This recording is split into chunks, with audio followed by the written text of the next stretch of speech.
Good evening, Lou Hamilton from Audible Elegance here in Cincinnati, Ohio. We're located on Montgomery Road, just a few doors north of the Montgomery Inn, across the street from Montgomery Cyclery. We're in our 38th year and doing our anniversary. And if you want to learn more about us, you can look at our website at audibleelegance.com. We do Twitter, Facebook, all sorts of things. So look us up and have some fun. Right now I want to talk about something called the cost of ownership. And in particular, this video was triggered by what I consider to be a tragic combination of events. And it's tragic because what can happen is a brand becomes so popular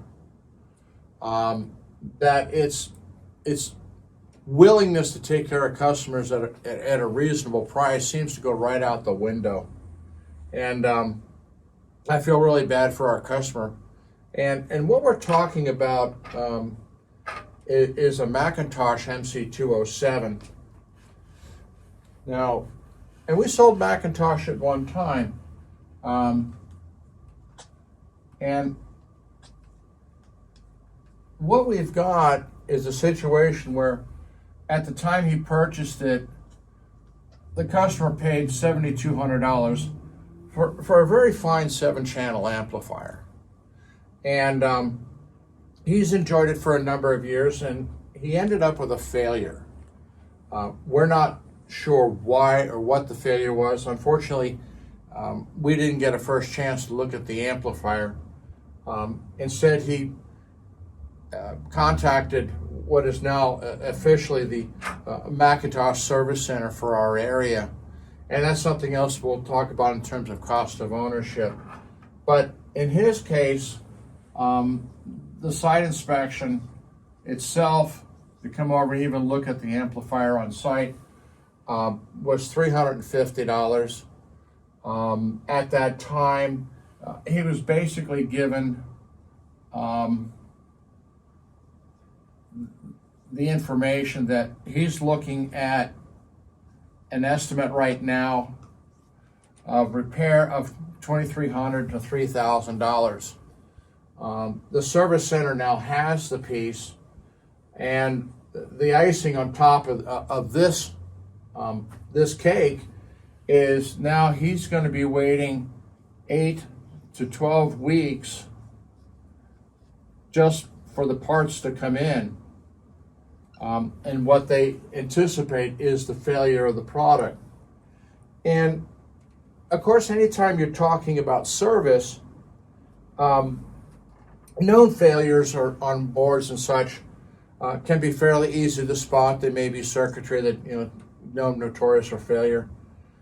But getting the replacement parts is no guarantee that other parts either leading to it, which may have caused the failure, or parts thereafter didn't suffer the consequences of the failure itself. I don't know.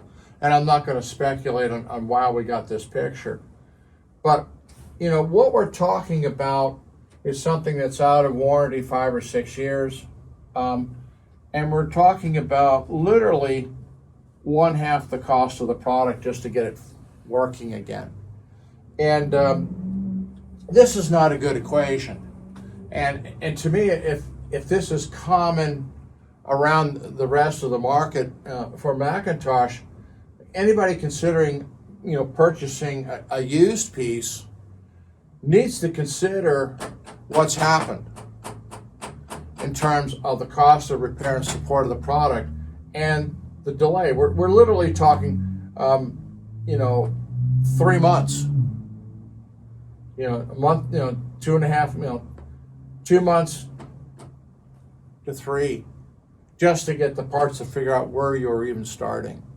So that's part one. Now, the next aspect I want to talk about, because we talked about the cost of ownership, and the cost of ownership, can include repairs and costs. And we expect that on our cars and such. But the next aspect is what I call the length of ownership. And this becomes really important to us, particularly when you're buying a very expensive premium product. And, you know, it's one thing to spend, you know, 40 bucks on a firework that goes boom in the sky and you're happy. It's another thing to spend $4,000, $5,000, $6,000 and a few years later it goes boom and it's dead. And I had another situation again with McIntosh where we had a one of the surround sound processors, and what happened was the HDMI board actually collapsed. It failed completely. Now, interestingly enough, it really wasn't a McIntosh board. It was actually a Marantz board. The unit was pretty much a Marantz unit packed inside of a Mac box. And I was able to track down the board, although there must have been something going on by McIntosh because it was a Rev A board rather than a straight board. So I don't know whether that related to the fact of where one of the HDMI outputs was routed to the back or routed to the front, because that was the difference between the Marantz unit at that time period as the Mac was made. I'm sure Mac put a much better power supply in it, don't get me wrong, and probably did some nice things there. But when you have a processor that someone buys it with an intention of it being a long-term piece, and it fails in a critical area, to slam into the fact that so many of those boards failed, that there are no replacements, you know, that's a real problem. And we're talking about the length of ownership. And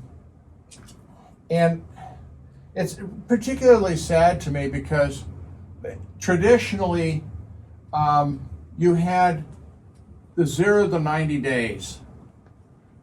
And within that time period, we referred to it as infant mortality. In other words, something wasn't quite right from the beginning and a part failed. And this is something, no matter what you buy, you have this occurrence. And hopefully you're buying from somebody where the amount of this or the percentage of this is fairly small. And usually it is. So don't think that you're being singled out for being sold a piece of crap. Once you get past the 90-day mark, you usually have a life expectancy 5 to 10 years plus. Somebody like Bryston Electronics, on the other hand, essentially has been guaranteeing their products in performance for 20 years. But a lot of people, when they're spending major dollars, they're looking at it as a final purchase. You know, I'm spending this once.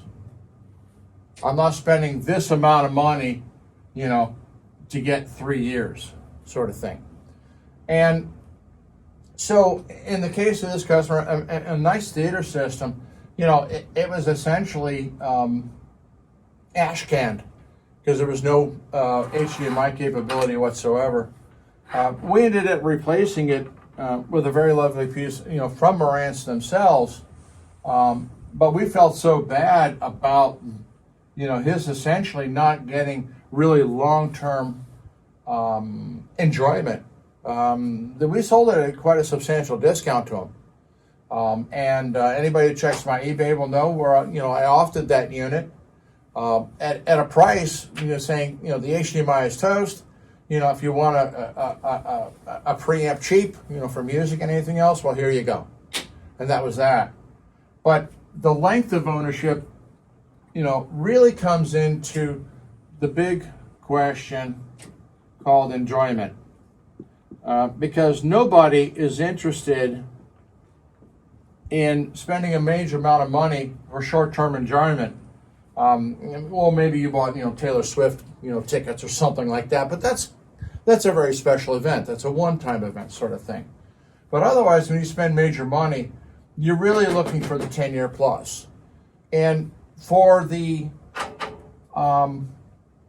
those people who have taken issue with my talking about buying equipment from the 70s, the used gear.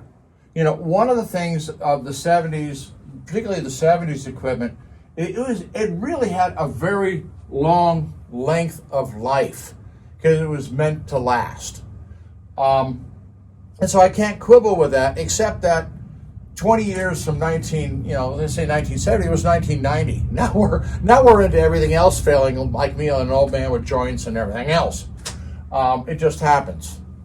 And so the only thing that makes this short term here the problem is what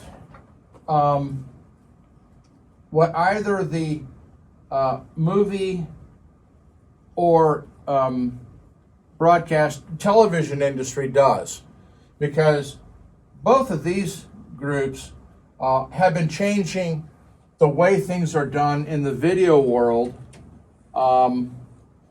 We went from composite to Super VHS to DVI to HDMI in terms of how you connect things, and then started to change Dolby Pro, Dolby Pro Logic, Dolby this, Dolby that, DTS this, DTS that, and all of these changes in the audio formats all along the way, principally run by the movie side.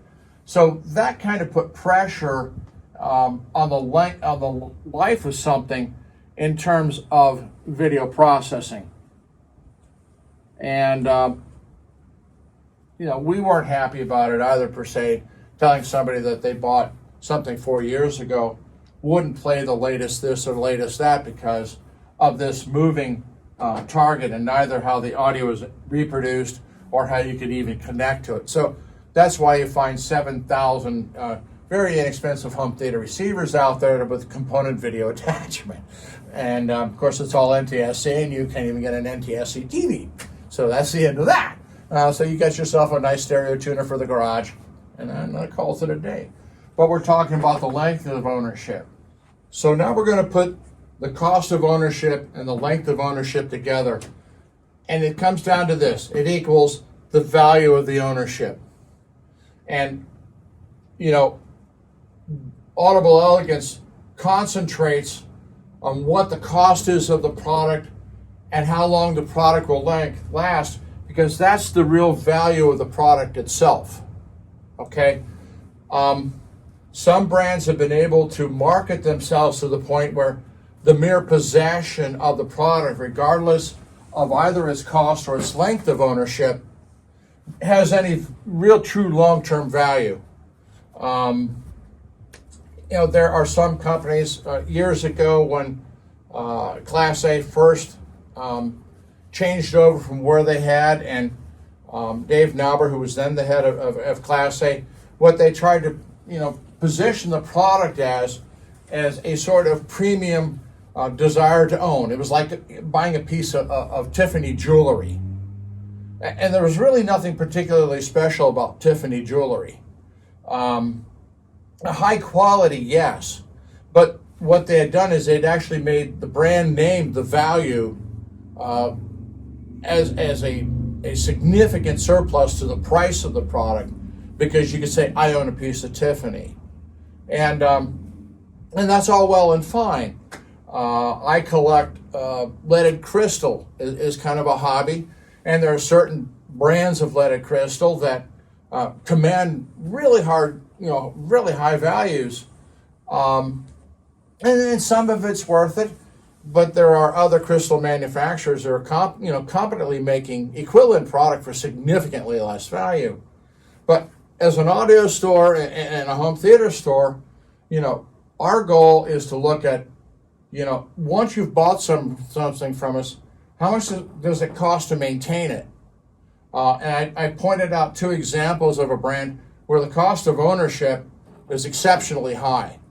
And I don't recommend buying used product of it, because you got to be aware of the cost and the length it's going to take to get it serviced, even if you do own it. That may affect your length of ownership. But in the final summation is the value, because if you get something that's used and it fails quickly, or technology outdates it in some cases, nobody has control over that. And it shortens your length of ownership, then you've essentially wasted your time fooling with it. You should have looked at something else. And so you got to be real careful about some brands that become so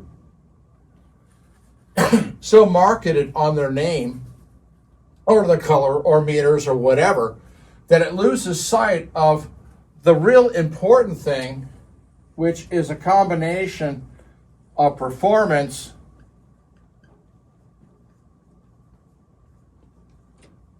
along with as little as possible in the cost of ownership, and certainly allows you to enjoy it long term.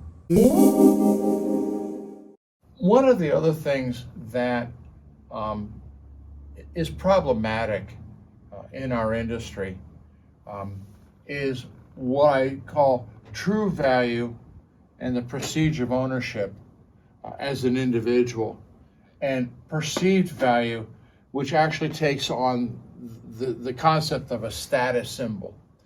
And the best example I can give you is I had an uncle who purchased a very valuable car. And not only was it valuable, but it was exceptional.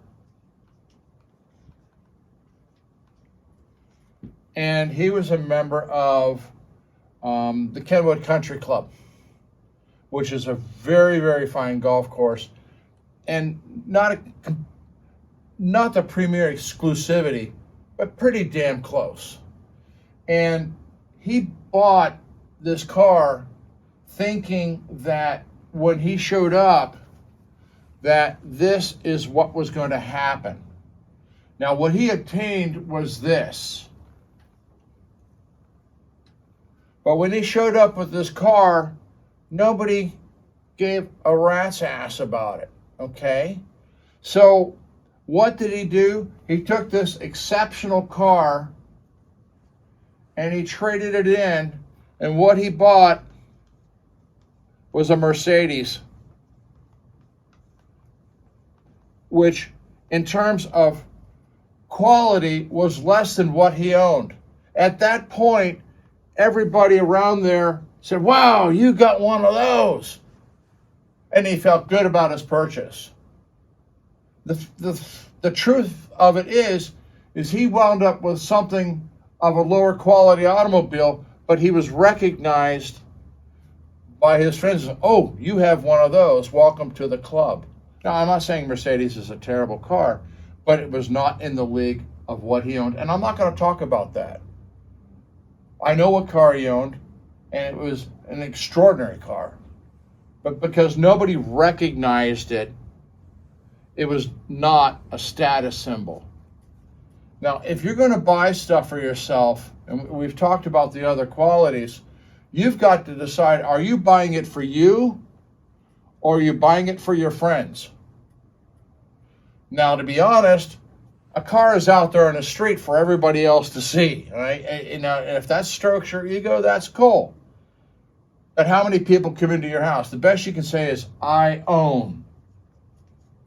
Okay? Which maybe that gives you some brownie points in the league of people that you run around with. I don't know. I don't care. But who are you buying it for? Is the real question. And this all relates back to value and longevity. And I'm sorry, I'm not particularly good at delivering status symbols. I'm really good at making you happy at home.